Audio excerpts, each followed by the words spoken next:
Kapamilya, welcome to Bisita Kusina. Nako, mga kapamilya, eto, si Mami Eva Saligumba Sagil na taga Benicia, California. Ang ating guest, Mami Eva. Kumusta po kayo? Mabuti naman po. Okay. Si Mami Eva po, naging kaibigan ko through Facebook. Actually, wala pang Facebook nung Wala naging pang magkaibigan kami. Umattend po siya sa isa sa aking mga cooking demos here in the Bay Area. At pagkatapos, nagkwentuhan kami and after that, ayun, nagpalitan na kami ng number at mga recipes. To this date, na may Facebook na which is much easier. Ayan, palagi po kami nagko-connect. So sabi ko, guest ka sa show ng Ulalam at ipakita mo sa ating mga kaibigan kung paano mag-homemade tinapa. Okay, ready na po kayo? Opo. Yun ang gagawin. Mami, para namang mas bata ako sa inyo, huwag na akong pupuin. Alam mo naman tayo mga Pinoy eh. Actually. Okay, habang ginagawa natin yan, magkukwentuhan tayo ng mga buhay-buhay dito sa Amerika. Okay ba sa inyo? Okay lang. Sige, explain po natin sa kanila, Mami, kung ano po ang mga gagamitin natin. I-score o gigilit-gilitin. Hindi leg ko, ha? Hindi. Okay. Gilit-gilitin ang tilapia. 2.5 pounds ng tilapia. Okay. Huwag masyadong hiwa dahil sa kumisa na lalaliman ko, pumuputok ang tilapia.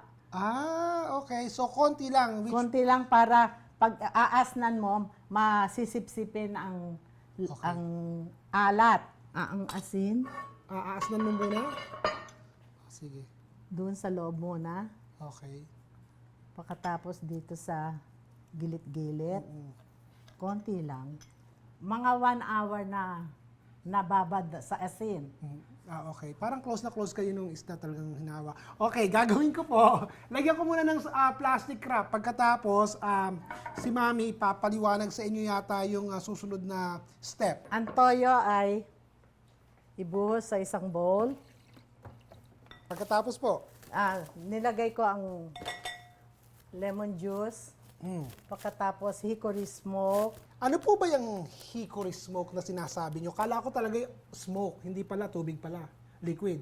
Okay. Hickory smoke liquid. Saan nyo Ito nabibili? Supermarket. Okay. Pagkatapos halo-haluin ko lang, Yun na. yun na. Okay. Itong cavity niya, lagyan mo ng Okay. yung mga gilit-gilit. Oo. So ito, ibubuhos o tama na yun? Pag ibinuhos ba, aalat na masyadong maalat? Hindi naman. Okay.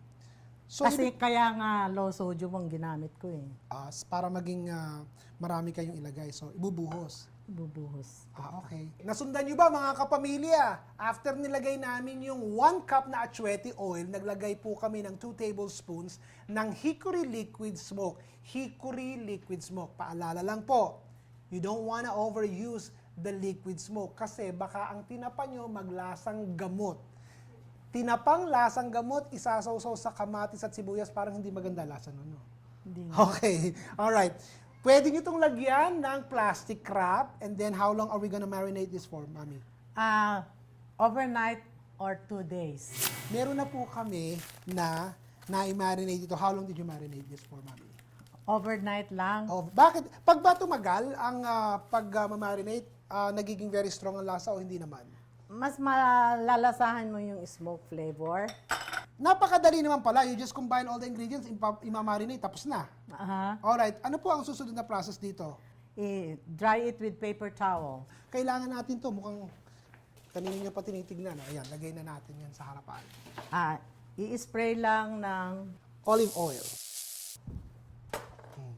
Sige, punasan pa po natin. Doon na. Mukha nga lang hindi tinapa, pero lasang tinapa. Okay na po yan, Mami. And then what is the next step? pagkatapos babrasin mo din ng achuete oil para pumula. Okay. So, ang achuete naman, mga kapamilya, pampakulay naman talaga yan. Ang main purpose niyan, pampakulay, di ba?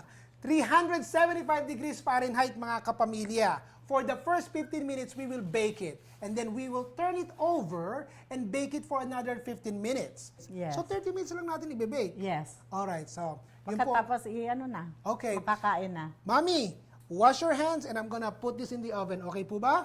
Okay po. Sige. Ito na ang finished product mo, Mami. Let's put this on the side at let's put this here.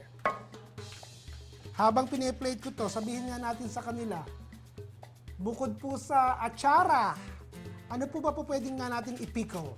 Nagpipikol ako ng sayote, broccoli. Sayote, pinaatsara nyo ang sayote? Aha.